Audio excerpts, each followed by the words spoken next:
ሰላም ጤና ይስጥልን ውድ የሸገር ቲዩብ ቤተሰቦቻችን የሰዓቱን መረጃ ይዘን ቀርበናል። አብራችሁን እንድትቆዩ እንጋብዛለን።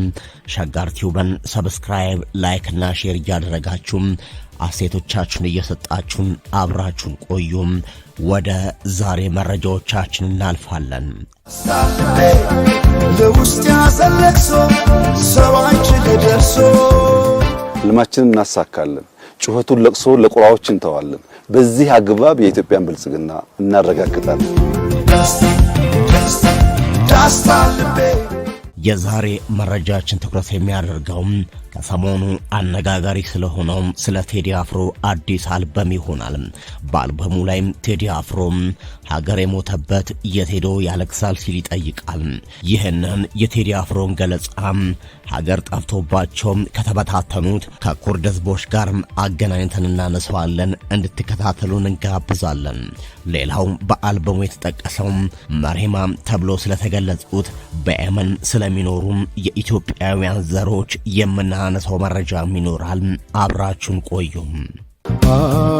አሳዝንሽኝኔማ ስንታለ ሆድሽ መሬማ አምነው የተከዱት ኩርዶችና የቴዲ አፍሮ ዳስጣል ሙዚቃ በኢትዮጵያም አምነው የተከዱት ኢትዮጵያውያንና ዘረኛና ዘራፊም የብልጽግና ባለስልጣናት ከሰሞኑም ተወዳጁ ድምፃዊ ቴዎድሮስ ካሳሁን ወይንም ቴዲ አፍሮ ስድስተኛ አልበሙን መልቀቁን ተከትሎ በተለይም ዳስጣል የሚለው ዜማው ሚሊዮኖች ዘንድ ተደራሽ ሆኗል።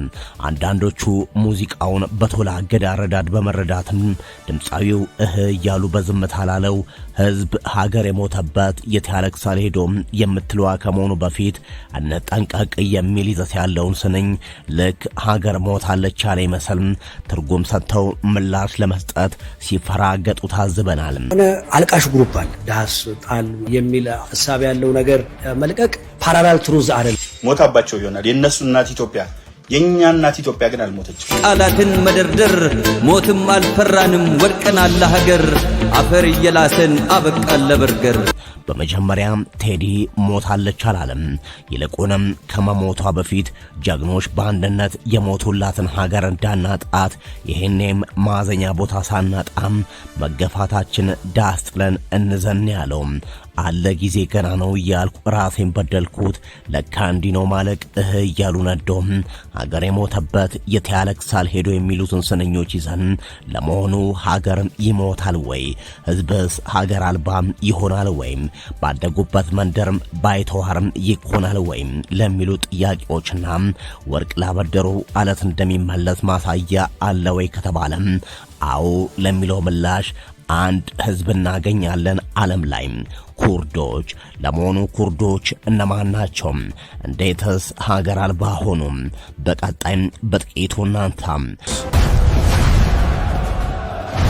የዛሬውን አያድርገውና ለምድራችን ጉልህ የስልጣኔ ምንጭ በሆነው የጤግረስና ኤፍራጥስ ወንዞች መካከል በመካከለኛው ምስራቅ የተመሰረተው ጥንታዊው የሜሶፖታሚያ ስልጣኔ ባለቤቶች ነበሩ።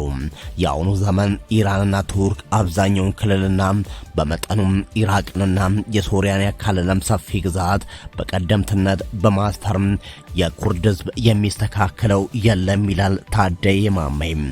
የታሪክ መዛግብት እንደሚሉት የኩርድ ህዝብ ደጋማውን የሜሶፖታሚያ ስፍራ ይዘው መኖር ከጀመሩበት ከ7000 ዓመታት በላይ ሆኗቸዋል። ይህ ሁሉ ግን ነበር ብቻ ነው። እነዚህ ህዝቦች እንዳለመታደል ሆኖም ዛሬ የራሳቸው የሆነ ሉዓላዊ ሀገር የላቸውም። በድንበር በተገናኙት የቱርክ፣ ኢራቅ፣ ሶሪያ፣ ኢራን፣ አርሜኒያ መጋጠሚያ ውስጥ በሚገኝ ተራራማ ስፍራ በአምስት ሀገራት ተከበው ይኖራሉ።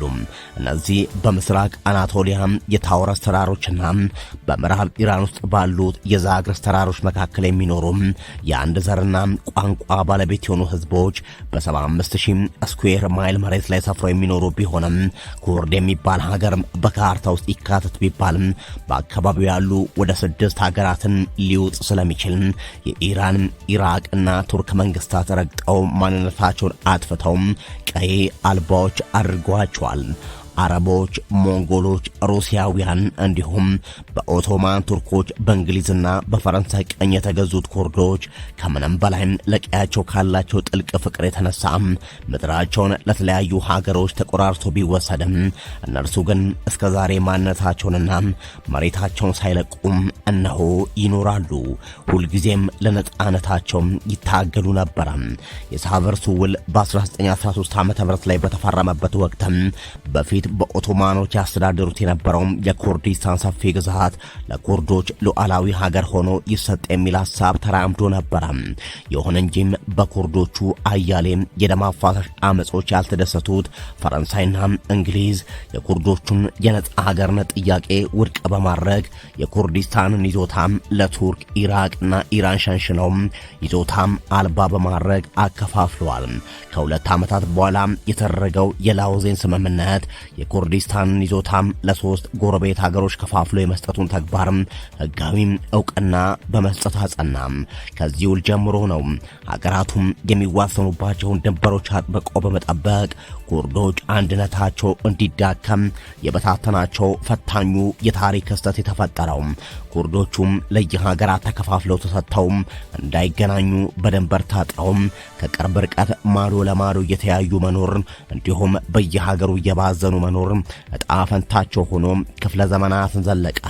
ኩርዶቹም ሀገር የመሆን መብት ሆን ተብሎ እንዲነፈጋቸው ያደረጉት ምዕራባውያን አንደኛም የኩርዶች አይበገሬነት በቀጠናው ያለውን የተፈጥሮ ጸጋ እንዳሻቸው ለመጠቀም እንቅፋት ሆኖ ስለታያቸው እንደሆነም ይነገራል። ኩርዶቹም በተደጋጋሚ ነጻነታቸውን ከቀኝ ገዢዎች እጅ ለማስመለስ ያደረጉት አያሌ ደም አፋሳሽ ትግሎቻቸው ጌቶቻቸውን በማስኮረፉም እነ ኢራቅ፣ ኢራን፣ ቱርክ፣ ሶሪያም ሀገር እንዲሆኑ ሲፈቀድ እነርሱ ግን ሀገር አልባ ተንከራታች ህዝብ እንዲሆኑ ተፈርዶባቸዋል። ከመካከለኛው ምስራቅ የበቀሉት ለዓለማችን ስልጣኔ ግንባር ቀደም ሚና የተጫወቱት ኩርዶች ሀገር የመሆን መብታቸው የተነፈገም በምዕራባውያን ሴራ ሰለባዎች ናቸው። ከ30 እስከ 50 ሚሊዮን የሚደርስ ቁጥር እንዳላቸው የሚገመቱትን ኩርዶችንም ሀገር አልባ ያደረገው ጠባሳ ለዘመናት የተሻገረ መከራና በደል አሸክሟቸዋል። በቱርክ፣ ኢራቅ፣ ኢራን፣ ሶሪያ፣ አርሜኒያና በአዘርባይጃን ተሰራጭተው የሚገኙት ከ36 ሚሊዮን የሚበልጡት ኩርዶች የተለያዩ በደሎችን አስተናግደዋል። የኢራቅ ኩርዶች፣ የቱርክ ኩርዶች፣ የኢራን ኩርዶች፣ የሶሪያ ኩርዶች፣ የአርመን ኩርዶች፣ የአዘርባይጃን ኩርዶች ተብለው ተቆራርጠው በሚኖሩባቸው በርካታ ሀገራት አናሳ ህዝብ ተደርገው በተዳከመ አንድነት ተበታትነው እንዲኖሩ ሁሉም የአቅሙን ቢያደርግም በተለይም የቱርክ መንግስት በግዛቱ ላይ በሚኖሩ ኩርዶች ላይ የሚፈጸምባቸው በደል የከፋ ነበር። ኩርዳዊ ማንነታቸውን ነፍጎ የተራራው ቱርኮች እንዲባሉ አደረገ። በቋንቋቸው የመናገር መብት የሚከለክል ሕግ አወጣ። በየከተሞች የኩርድ ባህላዊ አለባበስና ትውፊት በፍጹም የተከለከለ መሆኑን አወጀ። ቋንቋውን መናገር፣ ባህላቸውን ማራመድ አይፈቀድላቸውም ነበር። ሁሴንና ሂትለር እንዳራያ የሚያዩት እንዳስተማሪያቸው የሚቆጥሩት ሰው አታቱርክ ኩርዶችንም ከመጠን በላይ ይጥላ ስለነበር የዘር ጭፍጨፋም አድርጎባቸዋል።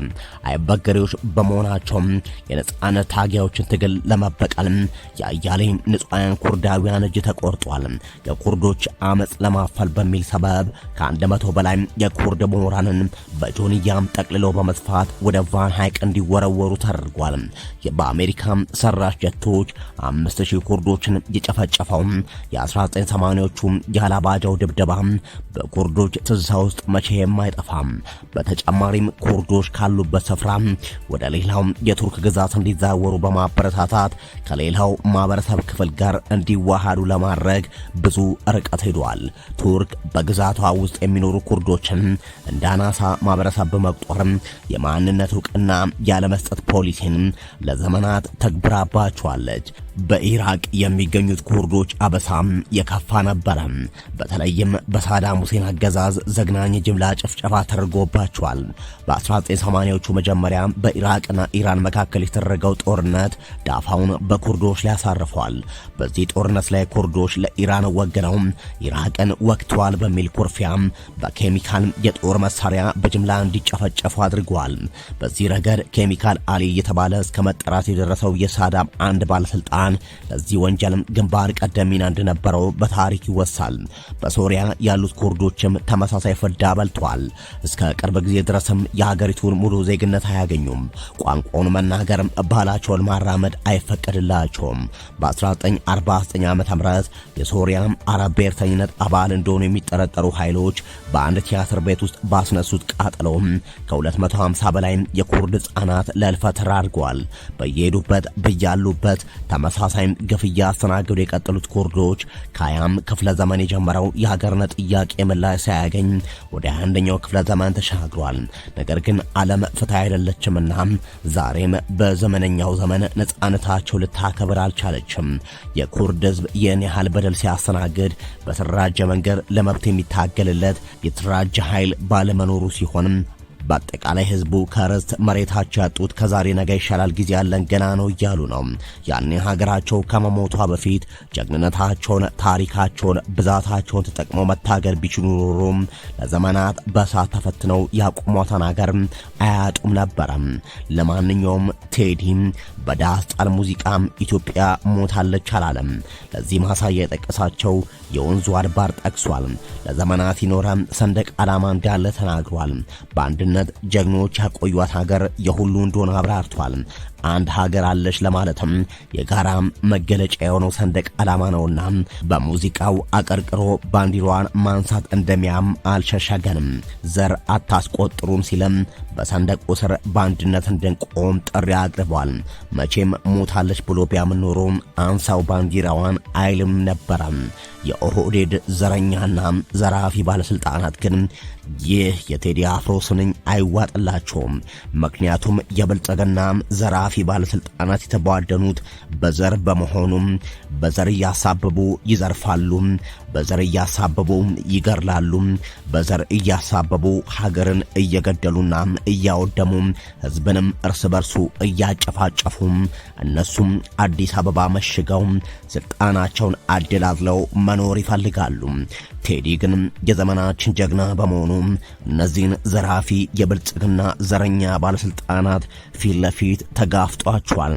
ለዚህም ይመስላል በሙዚቃ ብቻ ያርበደብዳቸውን አርቲስት ቢሮም እየዘረፉ ጓደኞቹን እያሰሩና እያፈኑ የሚገኙት።